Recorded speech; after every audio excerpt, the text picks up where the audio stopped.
Azad Samaj party Kashiram के काफिले पर हुए पथराव और जानलेवा हमले के विरोध में कलेक्ट्रेट में पहुंचे पार्टी के नेताओं और कार्यकर्ताओं ने धरना प्रदर्शन किया। प्रदर्शन के दौरान जिला प्रशासन को पत्रक सौंपकर पार्टी के सांसद चंद्रशेखर आजाद रावण की सुरक्षा बढ़ाई जाने की मांग की। कहा कि प्रदेश सरकार 80 करोड़ जनता की सुरक्षा का दावा कर रही है, जबकि उनकी पार्टी के सांसद पर दूसरी बार हमला किया गया। दरअसल जिला मुख्यालय पर पहुंचे आजाद समाज पार्टी के कार्यकर्ताओं ने प्रदर्शन करते हुए जोरदार नारेबाजी की।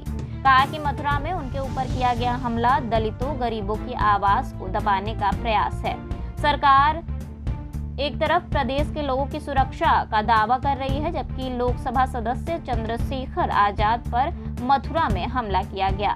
कहा कि दलित हित की बात को दबाने का प्रयास है। कहा कि दलितों की बात करने वाले पर डॉक्टर भीमराव अंबेडकर एवं काशीराम हमारे बीच नहीं है।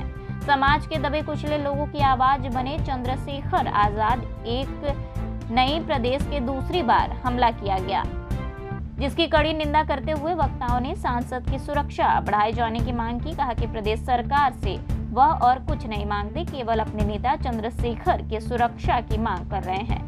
कहा कि अगर उन्हें कुछ हो जाता है तो क्या वह कुंभ या काशी ले जाकर के जिंदा कर लेते। सरकार की जिम्मेदारी है कि उन्हें सुरक्षा प्रदान किया जाए।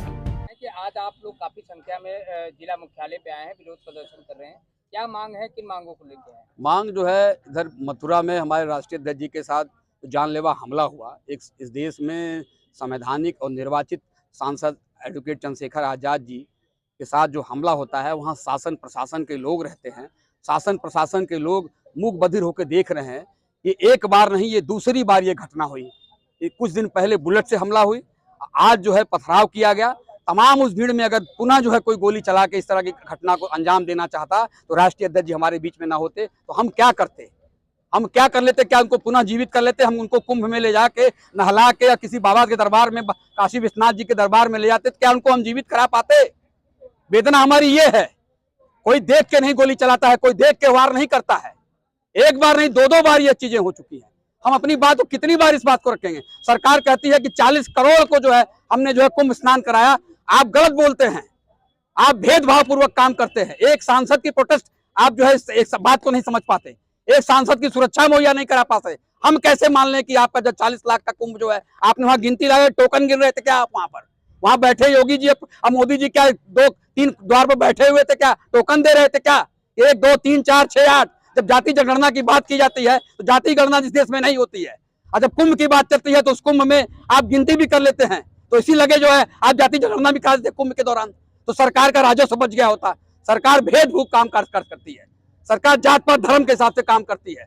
सरकार हमारे राष्ट्रीय अध्यक्ष जी को सुरक्षा मुहैया नहीं करा सकती। एक बार नहीं, दो बार जो है हमारे राष्ट्रीय अध्यक्ष जी के साथ हमारी वेदना यही है, उनकी सुरक्षा बढ़ाई जाए, उनकी जो है व्यवस्था में कहीं चूक ना हो, क्योंकि वो एक आम जनमानस नहीं, वो गरीबों, कमजोरों, पिछड़ों, दलितों की बात जो है इस देश में मुखर होकर अपनी बात को करना चाहते हैं। उसी बात को हम लेके यहाँ पर बीच में कलेक्ट्रेट पर बैठे हुए हैं मिर्जापुर पर। और मिर्जापुर नहीं, पूरे उत्तर प्रदेश में आज की तारीख में 3 मार्च को इस बात को लेके पूरे उत्तर प्रदेश के हर जिले में जो है राष्ट्रीय अध्यक्ष की सुरक्षा मुहैया कराने के लिए सरकार गंभीरता से इस बात को ले। हमारी यही बात है, अगर हमारी बातों को नहीं माना गया तो निश्चित रूप से अपने प्रदेश अध्यक्ष, अपने राष्ट्रीय अध्यक्ष जी की बातों का इंतजार हम करेंगे। और चाहे दिल्ली हो, चाहे जो है लखनऊ हो, चाहे हमको विधानसभा घेराव करना हो, चाहे संसद भवन घेराव करना हो, हम वहां पर अपनी बातों, अपने राष्ट्रीय अध्यक्ष की बात को जो है संज्ञान में लेते हुए निश्चित रूप से हम उसकी तैयारी कर रहे हैं। अगर सरकार इस बात पर गंभीर नहीं होती है तो अगला कदम क्या होगा?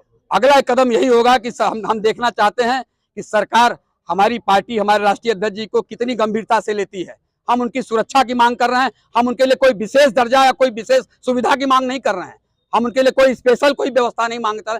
हम चाहते हैं कि दलित समाज, पिछड़े समाज और अल्पसंख्यक समाज की बात बना के जो है माननीय चंद्रशेखर आजाद जी सदन से और सड़क तक अपनी बात को रखना चाह रहे हैं। उस बात की सुरक्षा मुहैया कराई जाए। व्यक्ति अगर स्वस्थ और जिंदा नहीं रहेगा तो बताइए, हमारे मसीहा अगर हमारे बीच में नहीं रहेंगे तो किसको आइडियोलॉजी हम मान के अपना काम करेंगे?